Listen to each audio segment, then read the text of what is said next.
Bonsoir à toutes et à tous, nous sommes très heureux de vous retrouver sur SATV dans votre émission J-Sport. Après plusieurs semaines d'absence, au menu d'aujourd'hui, nous allons parler que de la Coupe UEFA 2020 qui se joue en 2021 pour cause de la pandémie de Covid-19. Et pour en parler, ce soir, Mamadou Bailo Diallo, bonsoir. Bonsoir Jean et bonsoir à nos fidèles téléspectateurs. Ouais. Et il faut qu'on vous rappelle que c'est une compétition très particulière parce qu'elle se joue dans 11 stades que nous aurons le plaisir de vous citer au cours de l'émission. N'oubliez pas surtout de vous abonner sur notre chaîne YouTube avec SATV-GN, l'adresse SATV-GN, pour ne rien rater des programmes merveilleux de cette télé virtuelle. Alors, chers téléspectateurs, J-Sport, c'est parti.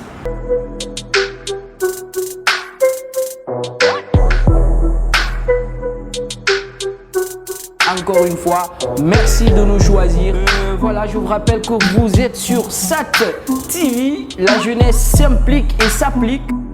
Suivez-nous tous les week-ends. Nous allons vous offrir des plateaux XXL.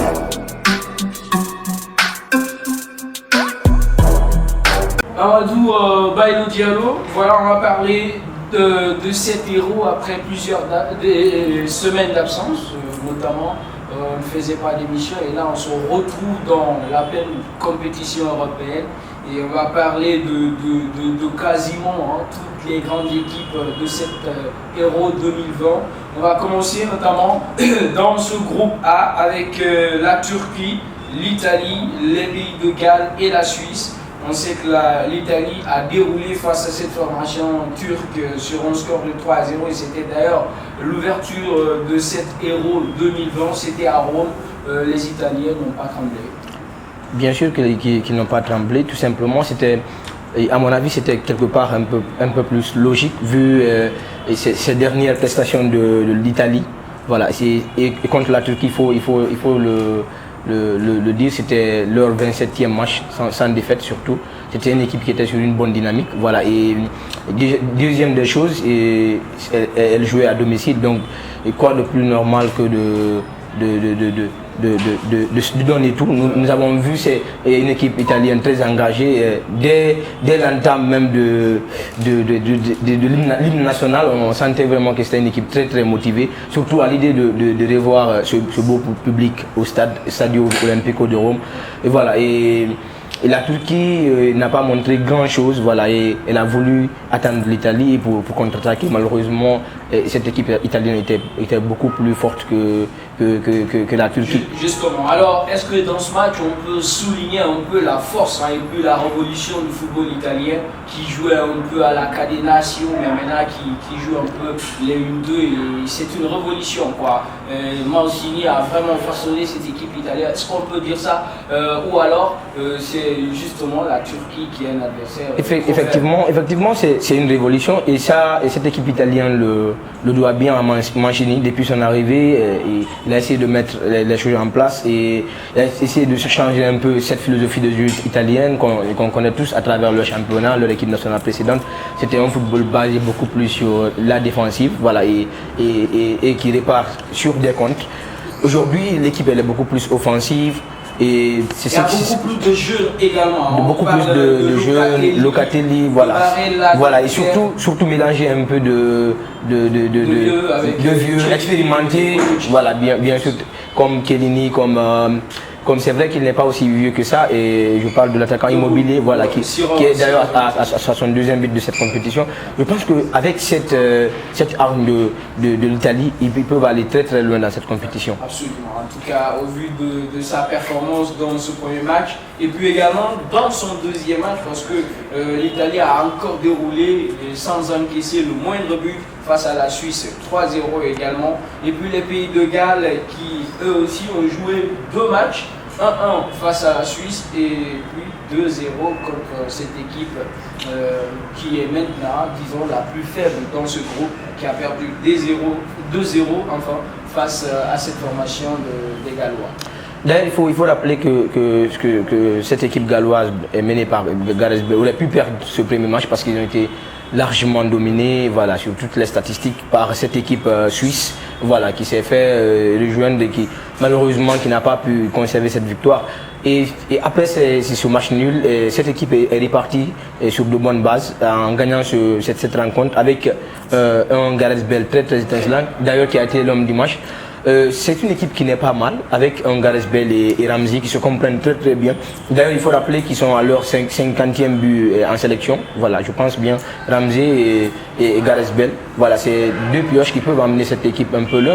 Nous rappelons de l'Euro passé. Oui, cette équipe, voilà, s'était positionnée à la voilà, en demi-finale. Je crois, elle a été 4e, je crois, de cet Euro. Voilà, donc ils ont des armes. Voilà, même si il y a plus ou moins d'individualité, voilà, parce qu'avec Gareth Bale et Ramsey, c'est quand même peu suffisant pour aller décrocher un titre. Mais c'est aussi, hein, voilà, c'est quand même possible.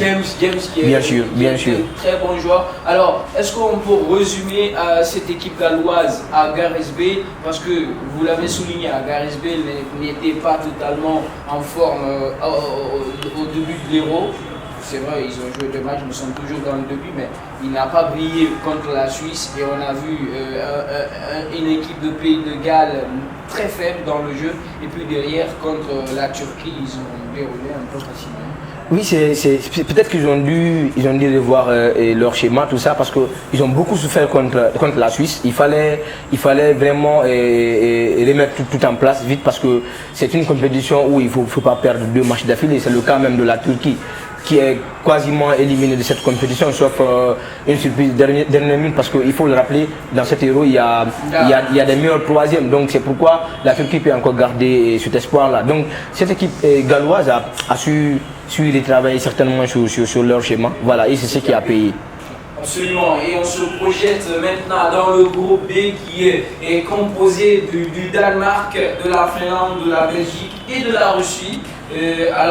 Danemark-Finlande 1-0, on a vu notamment ce tournant du match avec Eriksen qui s'est retrouvé malheureusement, qui s'est évanoui évidemment, et heureusement pour lui, il s'est retrouvé après le match, parce qu'on croyait que c'était comme Marc-Vivien Fouet et autres joueurs qui s'étaient éteints lors de leur match.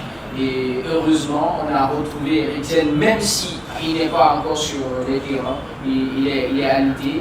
Et cette équipe danoise a repris espoir un peu, parce qu'il faut le rappeler, il joue contre cette formation de la Belgique. Pour le moment, ils mènent 1-0. C'est un match qu'ils ont commencé avec beaucoup d'engagement. Oui, et surtout, avant de parler de cette équipe danoise, et parlant du cas d'Eriksen, voilà, je pense que c'était une très grosse frayeur pour le football mondial en général, et surtout pour le football danois en particulier, parce que dans un tel match, voir un joueur comme Eriksen, voilà, tomber de la sorte, s'évanouir de la sorte, on a eu une très grosse frayeur. Ça nous a fait penser à un certain Marc-Vivien Fouet. Heureusement qu'il a été sauvé très vite, voilà. Et surtout, c'est l'humanisme dont a fait preuve, ce défenseur, Simon Kjær, qui a surtout surpris pas mal de personnes, voilà. Et ça leur a donné un coup de massue, voilà. Ils sont repartis par après et ils ont perdu ce match-là, voilà. Le mental n'était pas très fort et ils sont repartis sur de bonnes bases aujourd'hui. Et ils affrontent actuellement la Belgique, voilà, où ils mènent 1-0. Espérons qu'ils vont pouvoir garder ce but-là, parce qu'il faut vraiment continuer à vivre dans cette compétition pour au moins honorer Eriksen. Absolument. En tout cas, la Belgique aussi, au vu de leur performance dans le premier match 3-0 contre la Russie, on les plaçait déjà parmi les favoris de cet Euro, mais c'est pas encore fini. Ils le sont toujours. C'est pas parce qu'ils sont menés sur un score d'1-0 qu'ils ne peuvent pas l'être. Ils le sont. Et, sauf qu'il faut pas s'habituer à faire ce genre de faux pas, voilà, et rentrer bien dans cette compétition et par après faire un faux pas. Ça risque de juger sur le mental, sur le moral des joueurs. Donc il faut batailler pour égaliser ce but, pour pouvoir gagner, parce que la Belgique est tout simplement attendue dans cette compétition. Alors ce n'est pas encore l'heure pour cette équipe de plier bagage. Dans le groupe C, notamment on a l'Autriche et la Macédoine du Nord. Ensuite on a les Pays-Bas et l'Ukraine. Un match vraiment avec un spectacle merveilleux, on peut le dire comme ça. Pays-Bas-Ukraine 3-2. Au départ, les Pays-Bas menaient tranquillement 2-0 et puis ils ont vu leur but être monté notamment par cette équipe Ukraine amenée par Shevchenko. On connaît bien ce joueur-là. Et derrière, les Pays-Bas gagnent à l'arraché dans ce match. D'ailleurs, à mon avis, c'est la plus belle rencontre de cette première journée. Voilà, et il y avait un très bon spectacle. Voilà, et cette équipe hollandaise qui était revenue avec pratiquement le même style de jeu que ses équipes précédentes. Voilà, un football basé sur la combinaison et un football un peu plus offensif, voilà, qui consiste à aller mettre pression sur la défense, voilà, et de marquer beaucoup de buts. Ils ont tenté le coup, ils ont marqué 2 buts, voilà, et voilà Shevchenko qui remobilise les troupes et puis qui reviennent au score. C'était quasiment fini pour cette équipe hollandaise, mais qui n'a pas baissé les bras et finalement elle décroche ce but qui leur a permis de dévancer cette équipe d'Ukraine. Voilà, donc l'Ukraine n'a pas démérité, sauf que cette équipe hollandaise était un peu plus au-dessus. Voilà, et sacré spectacle ce match-là. Absolument, hein. Et Bailo, pour vous, qu'est-ce qu'on peut retenir de cette formation des Pays-Bas? Parce que justement, je me rappelle le classement ce jour-là de Frank de Boer, le coach des Pays-Bas. Il a aligné 5 défenseurs, 3 milieux et 2 attaquants, 5x2. C'est rare hein, de voir une grande nation de football évoluer dans ce système. C'est très rare, surtout une équipe comme la Hollande qui nous habitue souvent à un football spectaculaire. Voilà, c'est très rare. Mais quand cela ne tienne avec cette formation, ils ont su quand même garder le ballon. Ils ont su en fait conserver cette philosophie de jeu qu'ils ont. Même si c'était une défense à plat, l'essentiel est qu'ils ont su voilà, contenir le système de jeu qu'ils ont l'habitude d'utiliser. Avec les Pays-Bas qui joueront leur deuxième journée face à cette formation de l'Autriche de là-bas. Évidemment, l'Autriche qui s'est imposée face à la Macédoine du Nord sur le score de 3-1. Là, le groupe D, avant de terminer cette première partie, on a l'Angleterre qui s'est imposée là aussi à l'arraché 1-0, but de Raheem Sterling, joueur de Manchester City. Et puis, on a la République tchèque qui a déroulé face à l'équipe écossaise qui a pu retrouver une compétition internationale, disons, une compétition de taille depuis 1998, c'est hallucinant pour nous, mais tout de même a perdu son premier match 2-0 face à la République tchèque. Oui, mais ça fait du bien quand même de retrouver une compétition et voilà, et à laquelle on a manqué des années. Et quand vous avez une génération dorée, vous êtes dans l'obligation de revenir dans la compétition. Voilà. Donc c'est ce qu'a fait cette équipe écossaise, même si elle s'est fait battre par la République tchèque, il faut quand même rappeler que cette équipe est plus forte que l'équipe écossaise, parce que la République tchèque c'est une équipe qui est habituée, voilà, aux compétitions internationales telles que l'Euro, la Coupe du Monde, voilà, et surtout ce sublime but qui a été marqué, voilà, beaucoup d'observateurs disent qu'il n'y en aura pas pareil, voilà, beaucoup estiment déjà que c'est le but de l'Euro. Attendons de voir. Justement, avec cette sortie, Biarri et Vichy a bien frappé à distance, alors l'Angleterre qui a bien les 3 points aussi, l'Angleterre qui va jouer l'Écosse, c'est un derby. Derby anglais parce que tous les 2 pays sont dans un même royaume, le Royaume-Uni, voilà, donc ça sera vraiment un derby, voilà, c'est un derby, c'est 2 pays qui partagent tout, qui partagent la même reine, qui partagent les mêmes cultures, voilà, les mêmes voilà, donc donc c'est la Grande-Bretagne qui s'affronte, voilà, donc ce sera un grand match. Surtout il faut rappeler ce match Angleterre-Croatie, c'était un match qui paraissait un peu revanchard pour l'Angleterre. Voilà, ils ont pu le faire sur la plus petite démarche, mais c'était compliqué de battre cette équipe croate. Absolument, c'était tout ce qu'on pouvait dire dans ces 3 premiers groupes de cette compétition à l'Euro 2020. On marque une pause et derrière on revient pour toujours continuer avec l'Euro. Ne quittez pas. Wangafa Lagine Jamalo Wangafa Sativinambe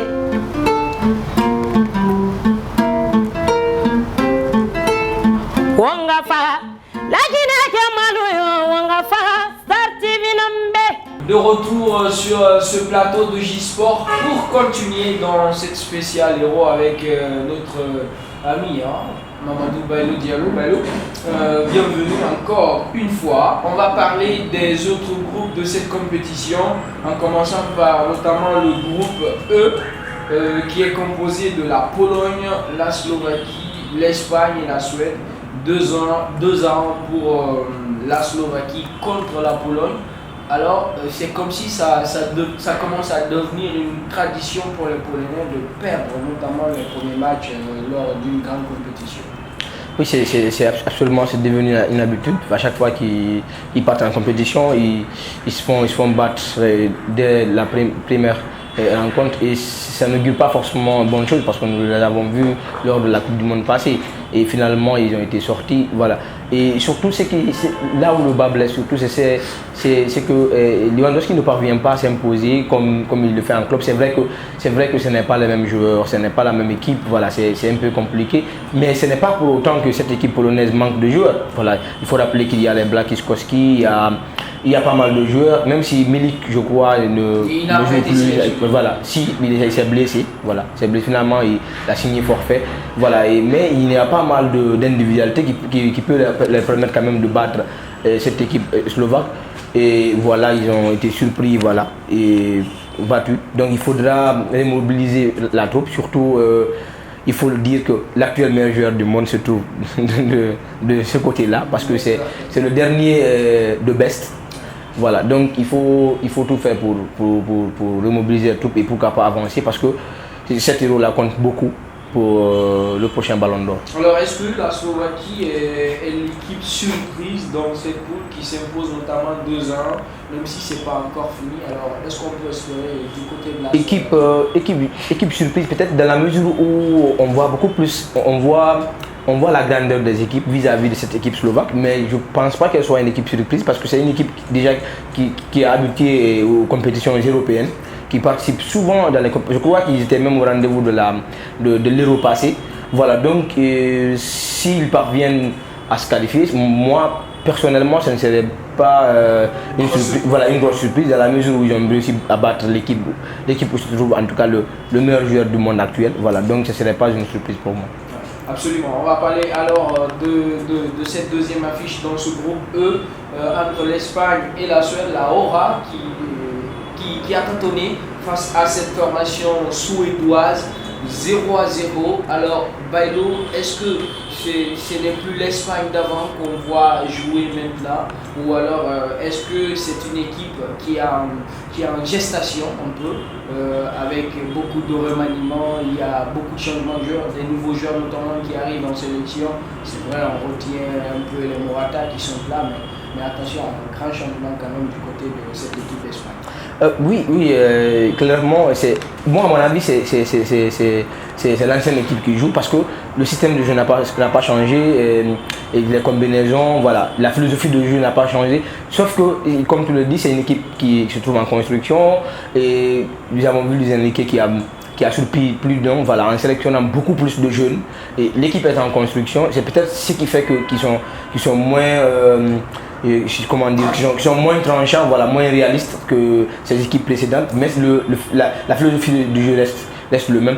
Moi, j'aurais juste aimé que cette équipe espagnole soit un peu plus réaliste, voilà, parce qu'il y a trop de combinaisons, trop de domination pour finalement un score et voilà, nul, finalement un match nul et surtout un match nul fermé.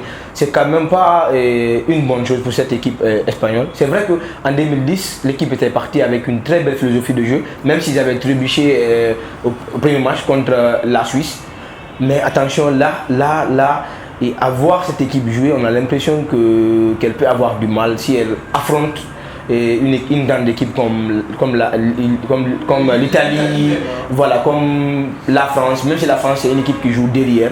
Mais des équipes en fait qui ont une attaque beaucoup plus tranchante, Je pense que l'Espagne, ça peut faire mal parce qu'il faut même rappeler que la Suède avait eu une très belle occasion. Voilà, raté par Isaac, voilà, le joueur de la Real Sociedad. Voilà, ça aurait été un certain joueur. Ça allait être, voilà, ça allait faire très mal. Ça allait faire très mal. Voilà. Il faudra vraiment que des joueurs comme Morata, il faudra qu'ils soient très tranchants. Qu'est-ce qu'on peut dire de ce match Suède-Espagne? Alors, qu'est-ce qui a manqué aux Espagnols pendant ce jour-là? Est-ce que c'est juste le réalisme ou alors Bien sûr, c'est le réalisme. Sinon, ils avaient le ballon, ils ont tourné en rond. C'est le réalisme. Et surtout, il ne faut pas trop combiner trop. Il faut chercher à marquer parce que c'est des compétitions où on n'est pas en championnat quand même. Vous ne pouvez pas tout de même dire à l'Espagne de ne pas combiner.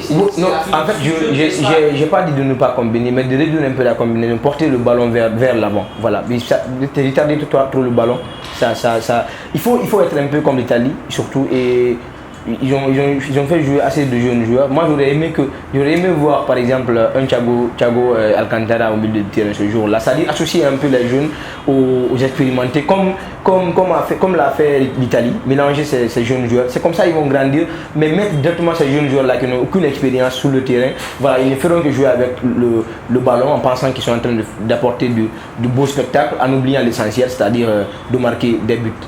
Parce que c'est ce qui va vous faire avancer, c'est marquer les buts. On ne peut pas dénigrer le championnat espagnol, mais il n'y a pas eu de grande évolution quand même récemment dans ce championnat. Alors est-ce que c'est dû à ça aussi quelque part? Et évidemment ça s'explique parce qu'aujourd'hui quand tu regardes l'équipe espagnole, il y a beaucoup plus de joueurs, voilà, il y a moins de joueurs de Barça et de Real, il y a moins de joueurs pratiquement qui sont au pays. Et d'ailleurs c'est ce qui faisait leur force au moment où le Real et le Barça cartonnaient. La majeure partie des joueurs de la Roja venaient en fait de l'Espagne. Voilà, il y avait moins de joueurs étrangers, mais aujourd'hui quand tu vois il y a beaucoup plus de joueurs étrangers, les Thiago Alcantara, les Morata, les Azpilicueta, voilà, plein de joueurs qui se trouvent à l'étranger. Peut-être que c'est ce qui fait aussi que la mayonnaise est encore tard à prendre forme. Voilà. Et il faudra en tout cas revoir cela, sinon l'Espagne risque de ne pas faire une très belle héros. Surtout le réalisme, vous avez bien fait de le souligner parce que sur une ou deux occasions qu'ils ont obtenues, surtout Morata qui pouvait mettre ce ballon au fond du filet. Il va falloir travailler cette attaque, sinon ça risque de faire mal. Imaginons qu'ils réussissent, qu'ils font ce même score là, ils vont se mettre en danger. Donc il faut se mettre à la tâche, voilà. Parce que l'Espagne c'est une équipe favorite. Tout simplement. Il va falloir jouer, ils vont jouer plutôt contre la Pologne, une équipe qui va essayer de sauver son honneur. Un match, oui, évidemment ce sera un match qui aura un goût de finale, voilà, parce que il faut forcément que la Pologne se relance. L'Espagne aussi sait que ils sont sur une mauvaise pente, voilà, il va falloir repartir de l'avant. Justement, alors dans le dernier groupe, dans cet héros, notamment c'est le groupe F, où on l'appelle le groupe de la mort, hein, où il y a la Hongrie, Petit Poussin, le Portugal, la France et puis l'Allemagne. Trois gros de l'Europe face à un petit poussin, c'est quand même un peu malheureux pour les Hongrois. Bien sûr, c'est malheureux pour les Hongrois. Heureusement qu'ils ont fait, je ne sais pas comment je vais appeler ça, si je vais appeler ça une bonne entrée en matière au début parce qu'ils ont pu résister face à leur pays. Ils ont montré quand même que c'était une équipe qui avait de la volonté malgré ces trois équipes qui vont forcément les bousculer. Ils ont montré un très bon état d'âme, voilà, ils avaient une très bonne équipe qui a su résister. Malheureusement, jusqu'à la 84e minute, voilà, c'est compliqué, voilà, surtout quand tu joues avec une équipe où se trouve un certain Cristiano Ronaldo. Tant que l'arbitre ne siffle pas, voilà, tu n'es pas au-delà du danger, voilà. Et puis à partir de la 84e minute, on voit Guerrero, voilà, qui marque, et puis ça n'a suivi les deux buts de Cristiano Ronaldo, surtout qui lui a permis encore de rentrer un peu plus dans l'histoire, voilà, 11e but à l'Euro, ce qui lui permet d'être aujourd'hui le meilleur buteur de l'histoire de l'Euro, et en même temps c'est le seul joueur à marquer dans 5 Euros différentes. Voilà. Et consécutif.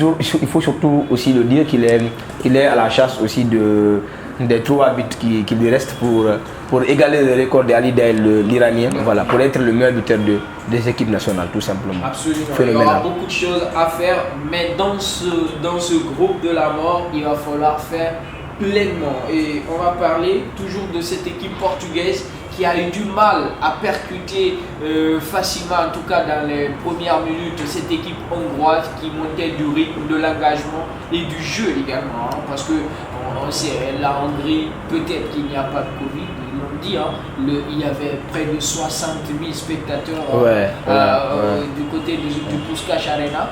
Mais après, le Portugal, il y a eu quelques changements, notamment avec Santos qui a vu que c'était compliqué pour ce joueur avec le mariage Danilo Pereira et William Carvalho. Et puis il sort William, il entre Renato Sanchez et puis Bernardo Silva remplacé par Rafa. Ce sont ces changements-là, tactiques un peu, qui ont permis au Portugal de décrocher. Bien sûr, c'est vrai que le système de jeu de l'entraîneur est décrié souvent par les observateurs, l'entraîneur portugais. C'est vrai qu'ils ont remporté l'Euro, mais beaucoup avaient dit que vu cette potentialité qui regorge cette équipe portugaise, elle aurait pu faire mieux, elle aurait pu faire jouer autrement. Malheureusement, c'est un Portugal qui joue souvent de façon assez lente, qui reste un peu à la défensive, voilà, qui compte surtout sur Cristiano, alors qu'ils ont plein de potentialités. Heureusement, la tactique de l'entraîneur a payé vers la fin. Voilà, il avait compris ce qui n'allait pas. C'est ça aussi un bon entraîneur. Voilà. Donc il a sorti ses qualités, il a fait des changements qui ont apporté, et tant mieux pour le Portugal. Alors, comment on peut faire la comparaison entre l'équipe portugaise en 2016 qui a remporté l'Euro et cette équipe du Portugal de 2020 là, 21, qui joue l'Euro et qui brille notamment dans son premier match? Alors, est-ce qu'il y a une différence entre ces deux équipes-là où on peut espérer encore le Portugal? C'est peut-être trop tôt de juger, voilà. C'est vrai qu'il y a une petite différence. Cette équipe portugaise de l'Euro 2016, c'était une équipe bien sûr qui a beaucoup souffert dans la rencontre, mais qui s'était montré très fort dans le mental, qui était très très combatif. Voilà, je ne sais pas si c'est pour le moment le cas. Peut-être il y a ces supporters-là aussi qui ont donné un coup de pouce à cette équipe hongroise. Voilà. Donc je pense que c'est un peu trop tôt de juger. L'essentiel est qu'ils ont gagné le match. On va voir au fil du temps, voilà, qu'est-ce que cette équipe, ça va donner. Parce qu'il reste deux grands matchs, notamment dans cette compétition. Alors, l'autre match de cette poule, on a la France contre l'Allemagne. Des matchs historiques, notamment avec cette victoire de la France 1-0, but marqué contre son camp par Mats Hummels, le défenseur du Borussia Dortmund. La France, encore une fois, gagne face à l'Allemagne. Ouais, apparemment ça commence à être trop. L'Allemagne se fait souvent l'amener ces derniers temps par la France, ça commence à être leur bête noire. Et c'est pas du tout une bonne image pour cette équipe allemande, surtout qui est connue avec son football chatoyant, voilà, un football rigoureux, un football où il y a de la grandeur, où il faut monter de la grandeur. Donc il va falloir remobiliser les troupes, ce sera un peu compliqué. C'est vrai que la France elle est favorite de cette compétition, c'est une des équipes qui a le plus grand potentiel dans cette Euro, parce que si tu prends cette équipe française individuellement, c'est quasiment l'équipe qui a le plus de joueurs qui évoluent dans de grands clubs. Donc quoi de plus normal de fatiguer les autres équipes, voilà, avec un Kylian Mbappé très rapide, surtout ce trio qui commence à prendre forme. Et surtout attention aux autres équipes, parce que ce trio est Griezmann, Benzema, Mbappé. Voilà. Moi j'ai l'impression qu'ils n'ont encore absolument rien fait pour le moment, même s'ils ont fait mal. Mais si ce trio-là réussit à trouver ce qu'il faut, je pense que c'est un trio qui va faire très mal aux défenses, parce que la France elle est vraiment prête, au niveau de tous les compartiments. La défense elle n'est pas mal, voilà, le gardien, le milieu de terrain on n'en parle pas, avec un étincelant Paul Pogba et N'Golo Kanté, voilà. Donc il faudra faire très très attention, parce que la France a une équipe qui risque de remporter ce trophée-là. Même si eux aussi, la philosophie de jeu n'est pas comme ça, c'est un football où quand ils marquent, ils restent derrière, ils essaient de faire perdre du temps, défendre, voilà. C'est un football qui ne plaît pas forcément à tous les Français, mais si vous gagnez, tant mieux. Qui marche bien, voilà. L'essentiel c'est d'aller au sommet, c'est d'aller rafler les prix, voilà, gagner les matchs après match, voilà. Et la France, ils réussissent à le faire, tout simplement. Alors, on parle des atouts de cette équipe française. Guyana a des reproches à faire, notamment à cette équipe française dans sa sortie face à l'Allemagne. On peut le constater. Bien sûr, c'est vrai qu'ils ont fait un très très bon match, voilà, mais il y a forcément des manquements. Voilà, il va falloir parce que nous avons vu des buts qui ont été refusés, voilà. Donc ce qui veut dire qu'il faut revoir le placement des joueurs, tout ça. Voilà. Moi je pense que hormis ces buts-là, la France aurait pu déverser de l'eau sur l'Allemagne. Voilà. C'était dans l'ensemble de la rencontre, c'était un match qui n'était pas mal. Voilà. Moi je pense que la France était moins reprochable dans cette rencontre. Attendons de voir voilà, face au Portugal et à l'équipe hongroise. On va parler de cette équipe de la nationale Mannschaft, une équipe allemande que vous venez de souligner avec beaucoup de discipline tactique. Là, on voit tout le contraire face à l'équipe de la France, de l'Allemagne qui avait un peu un classement. Est-ce que ce classement allait forcément leur permettre de remporter ce match-là? Parce qu'on voit, il y a bien des joueurs de pouvoir, mais Gosens, est-ce que c'est un niveau aussi élevé que ça pour rivaliser dans les grands matchs? Et notamment, on a une faiblesse de mariage entre Hummels, Rudiger et également ce joueur-là, Rudiger, je me rappelle évidemment. Et surtout, il faut souligner l'absence de Goretzka. Est-ce que ça n'a pas joué sur l'équipe de la nation? Bien sûr, ça a forcément joué. Et surtout, ce qu'il faut dire sur cette équipe allemande, sur la nationale Mannschaft, c'est que ça pêche beaucoup défensivement. Et il faut vraiment régler cela. Et surtout au niveau des flancs, ça n'a pas beaucoup donné. Ça n'a pas beaucoup donné avec Gosens et Kimmich. Voilà. Et il va falloir en fait revoir. Apparemment, c'est un peu difficile pour ces grandes nations-là de se reconstruire. Notamment cet alignement des joueurs de Joachim, l'entraîneur allemand, et puis il se permet de jouer avec une défense centrale. Pourquoi pas peut-être opter pour un 4-3-3? Un 4-3-3, voilà. Il y avait ce potentiel. Ils ont des flancs qui peuvent faire l'affaire. Voilà. Pourquoi mettre des latéraux comme des flancs? C'était un peu compliqué apparemment de créer une symbiose entre les anciens. Voilà, on avait vu. Et il fut un temps où ils avaient écarté les Hummels, les Müller, c'est-à-dire les doyens, voilà, pour laisser une place pour les jeunes, mais ils avaient compris qu'il fallait faire ce mélange-là pour aller à l'Euro, avoir des joueurs expérimentés, sauf que ça peine à donner. Malgré qu'il y avait pas mal de potentiel dans cette équipe, il y avait Toni Kroos quand même, il y avait Gundogan, et voilà, et surtout Harvard, ce joueur de Chelsea qui a fait. Est-ce que c'était une bonne idée de placer Harvard? À mon avis, oui. En tout cas, moi je pense qu'il avait fait un bon match, à mon avis, et il n'a pas été mal, voilà. Et sauf qu'il faut améliorer un peu le niveau de jeu, voilà, mais il n'avait pas été mal quand même. Mais l'Allemagne doit beaucoup revoir l'aspect défensif, voilà, et surtout offensif aussi. Voilà, parce qu'on sait que Gnabry c'est un joueur aussi qui est brillant, mais si ceux qui sont à côté ne sont pas tranchants, c'est un peu plus compliqué. Alors, on a fini de vivre quand même tous les groupes dans ce Euro. On va faire un tour de table, on n'est pas nombreux, mais peu. Je vais quand même demander pour vous quels sont les favoris de cette compétition. Il y a les favoris, il y a la France, le Portugal, tout simplement parce que c'est le tenant du titre. Voilà. Il y a également l'Allemagne, voilà, et l'Italie et l'Espagne. Je pense que c'est les favoris de cette compétition-là. Voilà, et l'Angleterre surtout. L'Angleterre, voilà, l'Angleterre c'est une bonne équipe. Même s'il faut pas, quelque part, il ne faut pas oublier aussi la Croatie. Voilà, peut-être. C'est vrai que c'est une équipe qui commence à vieillir.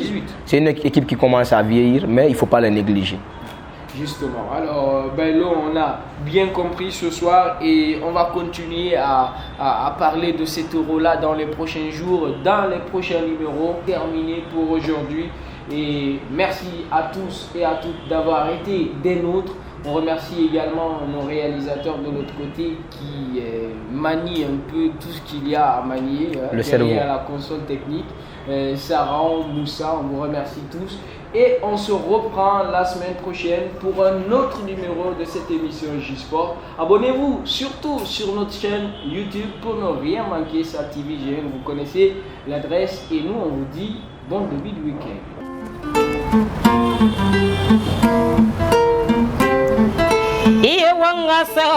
Lagine Gamalo, Wangaso, Sativinambe, Nemasa Nyonye,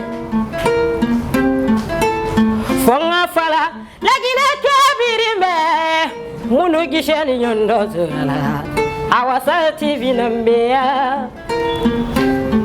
in Fasa Tivima, her artist in it, I Kulumane, Walayo Tivinambe. TV ma wala yo ikolo mane iye sat TV nambe